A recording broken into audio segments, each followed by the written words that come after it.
is Mark Miller here today for Motorcycle.com. We're at the Utah Motorsports campus, formerly known as Miller Motorsports. And we got to flog this brand new Suzuki Hayabusa yesterday on the roads of beautiful Utah, up in the hills and through some city even. And today at the racetrack, including some launches down the drag strip. And this is one of the larger drag strips around, or I should say front straightaways of a short circuit. It's nearly 7/10 of a mile long, which is a good way to let this beast unleash itself and get some very proper high mile an hour.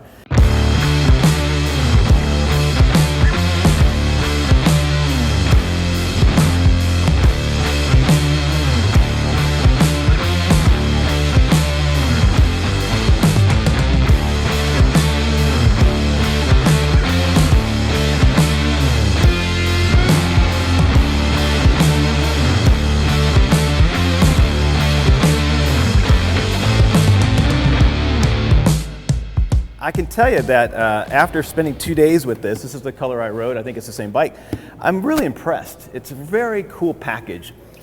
If you're looking for this, if you're looking for a larger touring, big motor, big speed, it does come with exactly what you would expect, which is a little bit of weight. It has some girth to it, got some size to it, but it's the real positives are going to give you, it does everything, it checks every box that you're looking for, which is comfort.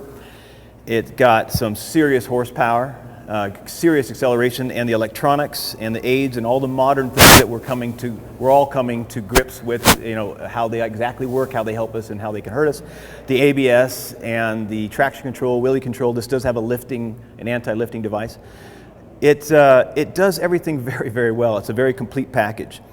So let me just kind of do a quick walk around and we can pick up on a couple things. So starting with the gauges, the first thing that you'll notice is that Suzuki was cool in that they kept the analog gauges. It's not a digital full TFT, but it does have an actual inserted TFT in the middle between the two large round gauges that are analog in nature.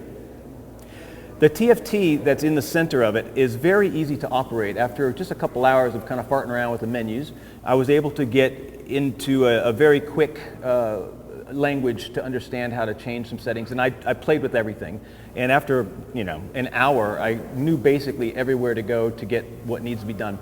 Everything that you change has an effect. It's not subtle, so that's cool. They have a preset like ABC, which if you want a basic kind of a range setup that has very low power and that type of thing with maybe a little bit more larger, more intrusive ABS, comes on a little early if you're in something slippery or something. The C setting works great. I started off with that. The B is actually really cool when you're starting to get to where maybe your tire's hot or you want to have a little bit of extra protection, where it has a little bit of intrusion, but it's super smooth. After a full day with the same tires at the short circuit today, I was getting some wear and tear on that rear tire, and so I clicked it up to the B setting, which puts it on like level 5 on most of the parameters, and man, it is really easy to get in the corner, crack the throttle, roll it on, and the weight just kind of shifts back, and you can feel everything that's going on. The rear just kind of sits back and does a nice, smooth drift out of the corners. Never had a scare. I never thought, I'm going to high side this huge motorcycle, and I'm going to be very embarrassed because something like this is not something you want to really scratch. It's very beautiful, and in person, it reeks of high quality. It looks good. It looks so good, in fact, I'm gonna be a little honest here. We had a group of us, hooligans out there on the road with like 10 of these things yesterday. And everywhere we went, people were yelling at us to slow down and stop doing this and stop doing that. And we were going the speed limit. If you want to attract attention, you're looking at the bike for it, because I'm like, geez, man, everyone's yelling at us. We're not doing anything but cruising down the road. So if you're looking to, to kind of create a little bit of a scene, if that's your scene, you found a good bike to do it. Hayabusa's got a lot of history of doing that. I know in the old days it had the 220 mile an hour speedometer, it read that, but it is 180. I actually touched over 175 indicated today. I was working slowly up to the last exit of the corner to get up into 6th gear, and the aerodynamics on this thing is the most favorite thing I have so far on this bike. They have done their homework on the wind tunnel, or I've seen a couple graphics and videos. There will probably be some inserts in this video. But the laminar flow on this thing, when you're in a full tuck, it is so good that you think you're just kind of cruising around like 138 mile an hour, when in fact you're doing 168 miles an hour. And when you pop out of the bubble at the end of this 7/10 mile straightaway, you almost get blown off the bike because you're not expecting it. It is so smooth and so quiet at 150, 160, 170 mile an hour, if that's something you can find an opportunity to do. The aerodynamics are just unbelievable. It's probably the best ever. I've done a lot of racing at the Isle of TT with lots of double bubbles and lots of high speed, full tuck. Nothing has been like as smooth as this.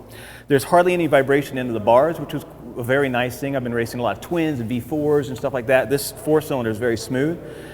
It's deceptively fast. The first time I rode it and I really yanked on it, I thought, I was kind of expecting a little bit more. But then you start noticing the miles per hour that you're doing and how fast the miles per hour actually sweeps forward. You're like, it's deceptively fast. And I think that's what's cool about that in the real world, where everybody's all these hyper sports and all this crazy stuff. If you need to go 75, 85 mile an hour down the highway, if you put this thing in 6th gear, there's no laboring at all on this engine, and so it only starts there. But it's nice because you don't really have to be buzzing and going crazy. You just have a very nice Cadillac, a nice couch going on here.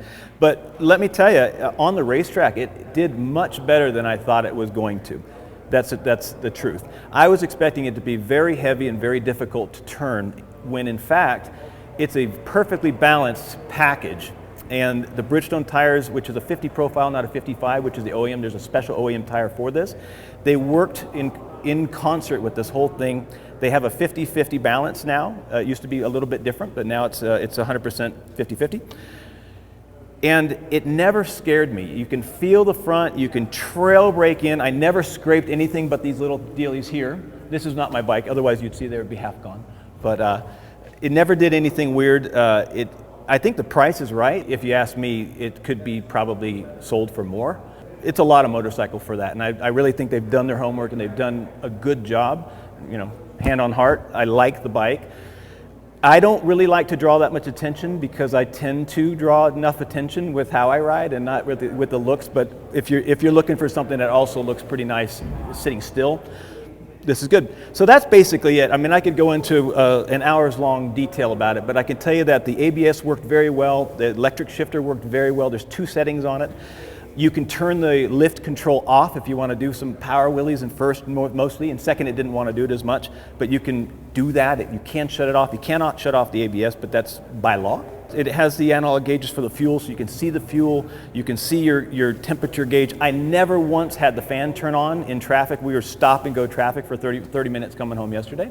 Never kicked on the fan, can you imagine? So, the only gripes, if I had any, are I kind of missed having a glance at what mile per hour I was doing, because it's only the analog. I'm like, well, that's 80 something or 60, 70 something. I'd kind of like to see an option where you could glance in the center and it says 54. I know some people don't like it as much as others, but I like it.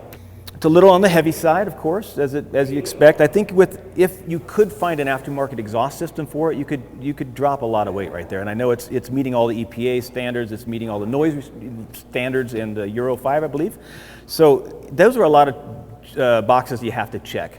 And they've been able to come up with something that still sounds really sexy and it works very well. If this is the kind of bike you're looking for, I recommend it, I really do.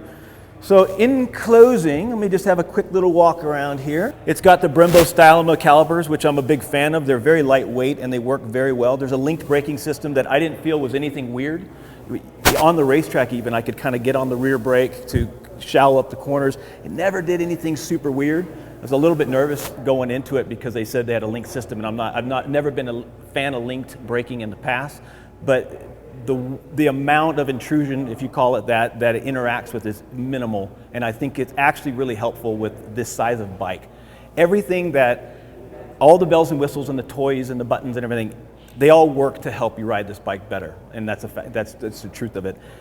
It's not a little dirt bike. It's a big, heavy, beautiful, smooth bike with a bit of a girth, and you need the electronic aids. It really does help rein it all in, especially when you're coming down here at 175 mile an hour. Jeez, it's quick. So that's it. So I'm Mark Miller from Motorcycle.com today. If you'd like to get into the detail, like I said, read the article, and we'll have lots of good information from Suzuki included in that. And I hope you enjoyed this. I hope it was helpful, and if you buy one, I hope you enjoy your motorcycle.